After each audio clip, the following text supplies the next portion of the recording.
Bill Bennett is a nationally syndicated radio talk show host and a McCain supporter. He was also Secretary of Education under President Reagan. Mr. Bennett, good morning to you, sir. Hey, Meredith. Hey, Hi. Listen, you have referred to Sarah Palin as an extremely strong candidate, even electrifying. You've called her electrifying. But what about her credibility? You just heard this report. She claimed her state produced 20% of the energy in this country. Not true. Her campaign aide said she had visited Iraq. Not true. And then there's that bridge to nowhere that she did support before she said she was against it. McCain has come out against Obama in terms of his trustworthiness. But what about her trustworthiness?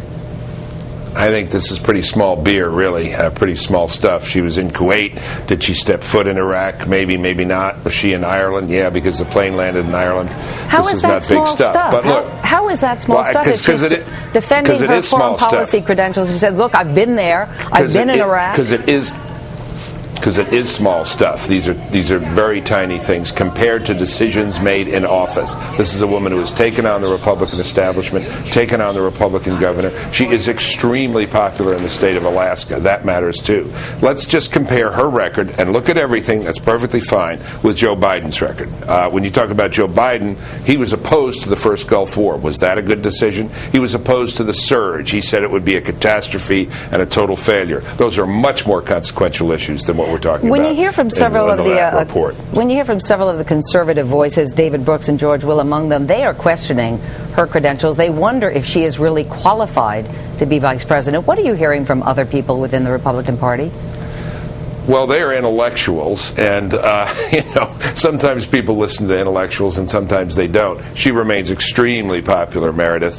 I saw an interview with her last night. She was very persuasive. We will have the debate between the all-experienced Joe Biden and the supposedly inexperienced, but not true, Sarah Palin, and we will sort a lot of this out. I will tell you, 20 years experience can mean learning and growing and really figuring things out, or it can mean making the same mistakes over and over again. Mr. Bennett, why do you use the word intellectual? It almost sounds like you're using it as a buzzword for elite. Well, they are elites. I mean, George Will, I don't think, would balk at being called an intellectual, nor would David Brooks. Does that make their concerns less valid? Sorry? Does that make their concerns?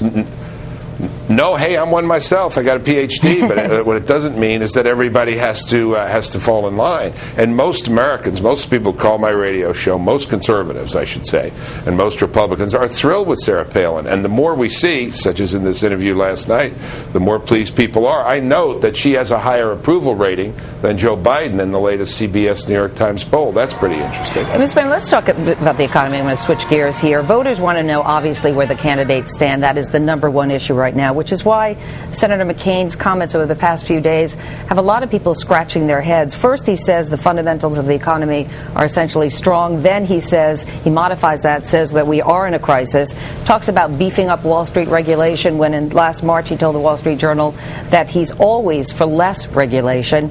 And yesterday he changed his mind about bailing out AIG. First he said he was opposed to it. Then he said, no, I'm not. So where does he stand? Can you find a clear economic message in what he's saying? I think one is best not being ideological in these circumstances. By the way, let me explain. I'm not a surrogate for the McCain campaign. I'm an independent intellectual, Meredith. It's best, as Larry Summers said, to be pragmatic. In general, I think John McCain certainly has been a deregulator, as I would be. But in this circumstance, when you're looking at AIG, I think what Summers said is right, and I think what Paulson did was right. And notice the caution that a lot of people on all sides are exercising here. We've had an earthquake. We've had an explosion. We don't know where all the rubble is going to settle. And so I think one needs to be very cautious in terms of making judgments. But the argument that AIG had such tentacles, such reach to so many places, so many operations, so many parts of the world that you couldn't allow it to fail would cause, I think, even a generally principled deregulator to take a second look. So on that one, you scratched your head. I'm sorry? So on that one, you scratched your head about Senator McCain's approach to AIG. No, I think it's the exactly right decision, because this is not an ideological commitment to deregulation. In general, you say, let these companies operate on their own, but you step in when necessary. And I think the AIG case is one of the cases where it is necessary. All right, Bill, I got to wrap it up here. Okay. I apologize. Sure. So much to talk about, and I'm sure we'll have you on again. You bet. Always generous with your time, Thank you. Bill Bennett. Thanks very much.